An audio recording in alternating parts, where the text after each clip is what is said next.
Waalaikumsalam warahmatullahi wabarakatuh. Eh, Sebelum kita memulai ya, ada baiknya kita perkenalan terlebih dahulu agar kita saling akrab ya. Perkenalkan, nama saya Muhammad Yusra Asari. Saya Universitas Negeri Medan, jurusan Bimbingan dan Konseling. Saya bisa dipanggil Yusra sebagai konselor. Bisa dipersilakan nama Bang?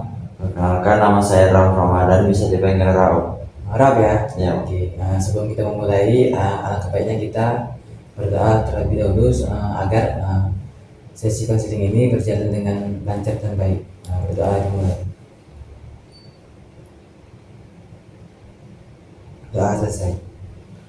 Tadi kan ada kita ini kan perkenalan nama doa kan. Jadi kan kita ini saling tahu nih nama saya siapa, nama Arab siapa kan. Terus nih di dalam di dalam sesi konseling ini nantinya ada teknik terapi pernapasan terkontrol, di mana nanti Rauf bisa menceritakan apa saja yang Rauf alami, baik dari tingkat kecemasan, stres ataupun panik. Nanti kesian Bang Rauf tidak akan saya lepas, saya sebarkan, cukup kita aja yang tahu. Jadi diharapkan di sini ada juga asas kenormatifan supaya Rauf bisa terbuka dalam menyampaikan kecemasan tersebut atau yang lain-lain gitu. Nantinya bisa saya jaga kita, saya pegang itu kerasian Rauf untuk tidak disebarluaskan. Apakah Rauf bersedia? Sedia. Bersedia. Oke, di bagian teknik pernapasan ini saya ada nih nilai kecemasannya dari skala 1 sampai 10, baik itu kecemasan, stres ataupun panik.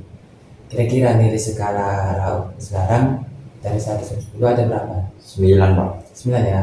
Oke, 9. Jadi kita perlu mengurangi kecemasan Rauf ini ya dari angka 9 ke berapa dan dia. Langkah-langkahnya itu nanti Bang Rauf bisa taruh tangan di perut dan juga taruh di bawah dada, tulang rusuk. Dan juga nanti pas itu narik nanti kita melakukannya 10 kali dengan hitungan 1 sampai 4 itu tarik nafas dan hembuskan nafas secara perlahan 1 sampai 4 juga. Kita hitung 1 sampai 10. Lalu kita menilai kembali dari 1 sampai 10 skala tadi. Kan tadi 9 ini ada berapa gitu ya kan. Boleh kita contohkan ya, kita taruh satu tangan di perut, terus taruh di samping dada. Coba tarik nafas yang banyak, lalu hembuskan. Ada rasa naik nggak tahan itu? Ada, Pak. Ada kan? Ya. Coba kan kita lakukan dengan tarik nafas dalam, coba tarik pendek. Coba deh. Hembuskan. Nggak ada ketarik ya? Jadi lebih nyaman yang nafas panjang atau yang tarik nafas Yang panjang? panjang, Pak. Panjang kan? Ya. Oke. Setelah itu tadi kita boleh melakukannya 10 kali ya dengan hitungan 1 sampai 4 dan menembuskan 1 sampai 4. Boleh kita coba ya. Tadi kan skalanya 1 sampai 10 itu 9 ya. Kita kurangi kecemasannya. Lalu di bawah tulang rusuk, tarik nafas dalam. 1, 2, 3, 4, lalu hembuskan. 1, 2, 3, 4. Lakukan sebanyak 10 kali.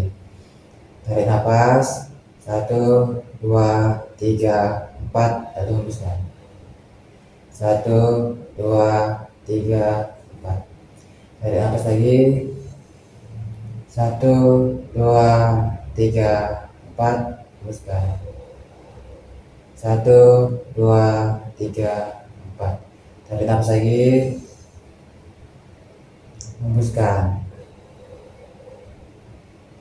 Tarik nafas lagi, lalu hembuskan. Ada 5 lagi ya Bang Ram ya. Tarik nafas lagi, lalu hembuskan. Tarik nafas lagi, lalu hembuskan. Tarik nafas, lalu hembuskan. Tarik nafas lagi, lalu hembuskan. Sekali lagi Bang Rab ya. Tarik nafas lagi. 1, 2, 3, 4. Lalu hembuskan. Nah, tadi kan kecemasannya kan sudah nih 1 sampai 10 itu 9. Sekarang coba kita nilai kembali tingkat kecemasannya dari 1 sampai 10. Ada berapa? 2, Pak. 2 ya kan? Berarti teknik pernapas ini cocok kan? Ya. Cocok dan nyaman juga digunakan kan? Sedang kalau kita lagi kecemasan, stres atau panik gitu kan. Nah, jadi kalau Raup ada kecemasan ataupun kayak stres atau panik, boleh melakukan teknik pernapasan terkontrol ini supaya Raup nanti agar bukan dibilang hilang sih, agak sedikit berkurang lah gitu. Baik, di sini kita masuk lembar kerja restrukturalisasi kognitif model ABCD. Nah, di sini pandu pengisinya itu lembar kerja ini membantu Raup memahami hubungan antara peristiwa, pikiran, dan perasaan serta perilaku Raup. Nah, jadi istilah dengan jujur sesuai pengalaman Raup. Nah, yang pertama itu ada peristiwa pemicu, di mana Raup bisa tuliskan kejadian yang benar-benar terjadi. Jadi bukan hanya pendapat atau penilaian ibaratkan ataupun hayalan gitu. Itu emang terjadi secara alami atau permanen di Raup itu pengalamannya.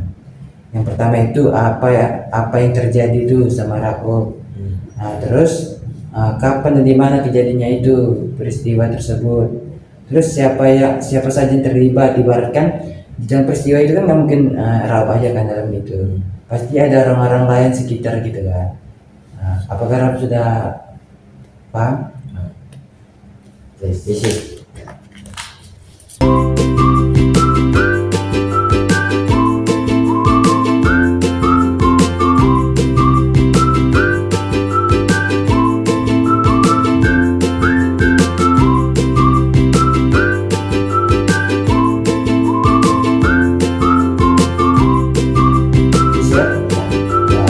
Selanjutnya kita masuk ke bagian yang kedua.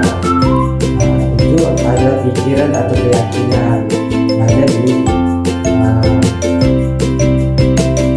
jadi Raup bisa tuliskan pikiran Raup yang secara spontan yang muncul saat kejadian itu terjadi. Ini berkaitan dengan peristiwa tadi ya. Ibaratkan apa yang terlintas di kepala Raup selepas itu, terus kalimat apa yang Raup katakan pada diri sendiri di pas kejadian itu gitu. Oke, boleh bisa dituliskan Raup.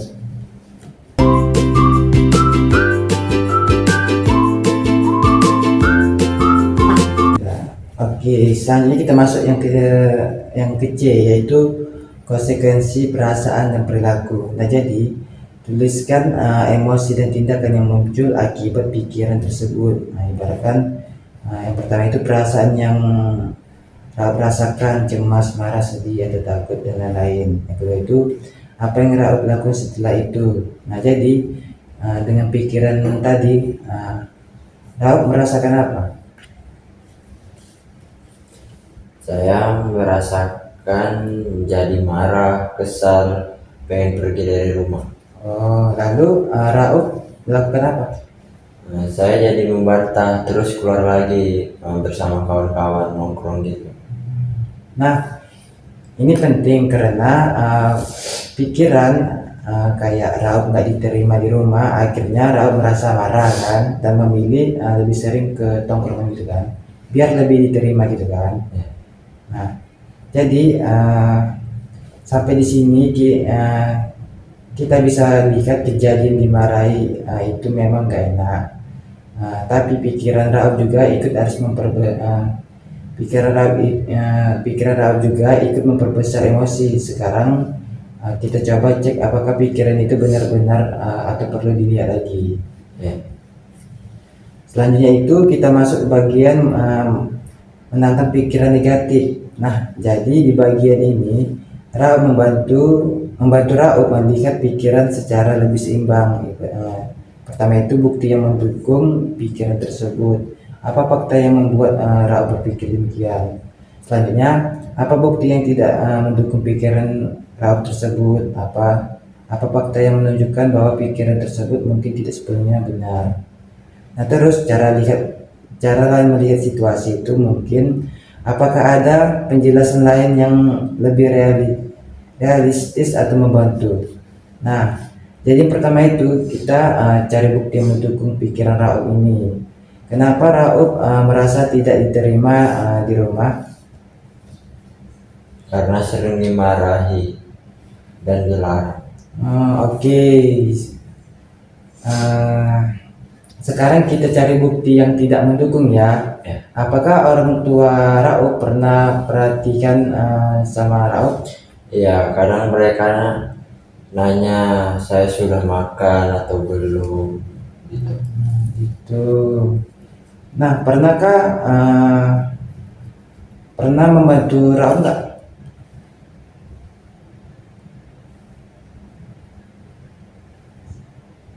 Iya, pernah. Pernah. Berarti tidak sepenuhnya benar-benar itu kalau Raub itu tidak diterima ya. Sekarang kita lihat dari sisi lain. Nah, menurut Raub, kenapa orang tua marah saat Raub itu pulang malam gitu? Mungkin karena mereka itu khawatir pada saya, karena kan kalau pulang malam-malam kan takut di luar ada apa-apa gitu. Jadi khawatir orang itu. Nah, itu mungkin lain yang lebih realistis ya. Contohnya kayak takut ini ya, khawatir gitu ya. Iya. Apalagi Raub anak pertama ya. Iya. Ya kan, pasti takut orang tua kan baru melepas gitu kan. Nah, selanjutnya itu kita masuk di bagian pikiran baru atau lebih seimbang, di mana Raub bisa tuliskan pikiran yang lebih rasional dan menenangkan. Nah, sekarang coba Raub buat pikiran baru nih yang lebih seimbang nih. Yang mungkin gitu lah ya. Mungkin orang tua saya marah karena khawatir, bukan karena tidak senang. Nah, itu pikir rasional kan? Bukan karena tidak sayang. Nah, tidak sayang kan? Itulah pikiran rasional itu, karena orang tua itu bukan marah tanpa nggak ada sebab, pasti ada sebab kan, karena dia sayang, khawatir dia sama Raub kemana di jalan nanti ada apa-apa gitu kan. Nah, terus selepas itu ada tambahan lagi nggak? Mungkin di rumah saya tetap diterima, cuman hanya cara mereka berbeda. Oh, nah itu sangat baik. Kalau Raub pakai pikiran ini, perasaan Raub tuh berubah nggak? Iya, jadi nggak terlalu marah, lebih bisa mengerti. Nah, jadi kita sudah selesai di bagian tahap akhir ini. Jadi dapat saya simpulkan di kejadian ini Raub itu dimarahi orang tua karena pulang malam ya kan. Iya. Nah, terus di bagian pikiran Raub itu tidak diterima di rumah. Jadi di bagian akibatnya mungkin Raub itu merasa marah, membantah sama orang tua, pergi ke tongkrongan kan. Karena tongkrongan itu lebih menerima Raub kan, ibaratkan ketawa-ketawa dan tongkrong tahu di rumah kan komunikasinya dikit, karena Raub juga sih pulang malam gitu ya. Kalau pulang malam itu jadi kan orang tua itu bawanya emosi aja tuh, ada ini kok pulang malam gitu ya. Tapi di bagian Raub kan jika begitu, kalau nggak ada komunikasi kan pelepisnya kan ke tongkrongan gitu kan. Nah, nantinya kita evaluasi. Jadi ternyata ada bukti bahwa orang tua itu peduli. Jadi kan yang setelah kita konseling tadi, orang tua itu marah itu karena ada sebabnya. Sayang sama Raub tadi kan dibilang dari awal, khawatir dia kalau ada apa-apa di jalan gimana ya kan. Nah, selanjutnya itu ada pikiran baru nih terakhir nih. Jadi orang tua marah itu karena khawatir, bukan menolak Raub gitu kan, yang setelah yang saya jelaskan tadi di bagian evaluasi. Jadi orang tua itu dapat disimpulkan walaupun jarang komunikasi, cuman dia marah itu karena ada sebabnya. Iya. Ya. Jadi cukup sekian sampai di sini Raub ya. Semoga kedepannya kita bisa berjumpa di lain waktu dan kita membuat jadwal baru. Oke. Apakah sudah membantu di bagian lembar kerja restrukturisasi kognitif model ABCD ini? Lembar kerja ini sangat membantu saya untuk mengerti kepada orang tua saya kenapa orang tua saya itu sering marah kepada saya. Kan karena kan saya sering pulang larut malam, jadi bikin orang tua khawatir. Walaupun itu perbuatan saya salah, saya menerima frekuensinya dan saya akan belajar dari kesalahan. Nah, itu dia kan, jadi kan Raub udah punya solusi kan, berarti kan walaupun orang tua Raub sibuk, setidaknya dengan Raub ke tongkrongan mungkin bisa lihat jam lah gitu kan. Ya mungkin saya bisa mengatur waktu untuk keluarga, untuk kepada teman-teman saya gitu, supaya tidak malam-malam lagi lah pulang ke rumahnya. Ya gitu kan, tongkrongan bisa siang gitu kan kalau hari Minggu. Terus kalau malamnya itu kalau emang komunikasinya dikit ya setidaknya bisa nanya lah, ibaratkan mama capek enggak, udah makan belum, paling enggak komunikasi aja gitu, nanti lama-lama nanti bisa membangun nanti gitu kan. Oke, terima kasih Raul pada siang hari ini. Kita jumpa di lain waktu ya. Saya akhiri. Assalamualaikum warahmatullahi wabarakatuh. Waalaikumsalam warahmatullahi wabarakatuh.